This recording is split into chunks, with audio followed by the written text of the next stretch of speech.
విశ్వాస జీవితంలో కోపం ఉంటే అసలు దేవుని మార్గంలో నడవలేము. ఒకవేళ కోపం ఉండి కూడా దేవుని మార్గంలో ఉన్నాను అనుకుంటే దేవుని విషయంలో అది అల్ప విశ్వాసమే అవుతుంది. ఈ కోపం ముందుగా చిన్న తప్పుగా ఏర్పడి పెను తుఫానుగా మారి ఎన్నో పాపాలకు దారితీస్తుంది. కోపపడుడి కాని పాపం చేయకుడి అని దేవుడు చెప్తున్నాడు. మనుషులుగా ఈ లోక రీత్యా ఒకవేళ మనకు కోపం రావచ్చేమో కానీ దాని ద్వారా పాపానికి కారణం కాకూడదు. ఈ కోపం అనేది సాతాను లక్షణం. మనకు కోపం కలిగే విషయంలో చిన్న కోపాన్ని పెను కోపాగ్నిగా మార్చేస్తాడు సాతాను. ఇంకేముంది, తరువాత దేవునికి దూరం చేస్తాడు. అందుకే దేవుడు చెప్తున్నాడు, ఎక్కువగా మనం ప్రేమ కలిగే జీవించాలి, అనేకుల పట్ల ప్రేమానుభావం కలిగే ఉండాలి. వీలైన మట్టుకు మనం అందరితో ప్రేమగానే జీవిస్తూ ఉండాలి. యేసుక్రీస్తు మార్గంలో నడిచే వారికి విశ్వాసము, నిరీక్షణ, ప్రేమ ఈ మూడు గొప్పవే. కానీ వీటిలో ప్రేమ బహుశ్రేష్టమైనది అని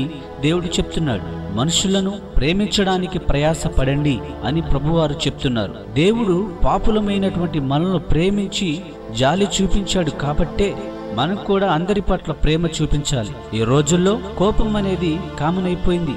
ఎందుకు కోపం వస్తుందో వారికే తెలియని స్థితిలో వారున్నారు. కొడుకు తండ్రి మీద, తండ్రి కొడుకు మీద, అత్త కోడల మీద, కోడలు అత్త మీద, అన్న తమ్ముడి మీద, తమ్ముడు అన్న మీద, ఎదురింటి వారు ప్రక్కింటి వారి మీద కోపాన్ని చూపిస్తూనే ఉన్నారు. అంతెందుకు, దేవునికి ప్రార్థించేటప్పుడు కూడా కోపంతో వాళ్ళ గురించి వీళ్ళ గురించి ప్రార్థన చేస్తూనే ఉంటారు. ఇది కాదు కదా దేవుడు మనకు నేర్పిస్తున్నది. మారాలి, కోపం ప్రేమగా మారాలి. ఎవరైనా బాధ కలిగే విధంగా మన మనస్సును నొప్పించే విధంగా కోపంతో రేపుతుంటే అప్పటికి కూడా మనం మృదువుగానే తగ్గింపుతోనే జవాబిస్తే అవతలవాడి కోపం చల్లారిస్తుందని బైబిల్ చెప్తుంది. ఇలా చేస్తే దేవుడు మనల్ని మెచ్చుకుంటాడు, పరలోకంలో బహుమానాలు ఇస్తాడు. దేవుడు ఒక చక్కటి మాట మనకు బైబిల్ గ్రంథంలో మనతో మాట్లాడాడు. దీర్ఘశాంతముతోనూ సంపూర్ణ వినయముతోనూ సాత్వికముతోనూ నడుచుకోనండి అని చెప్పారు.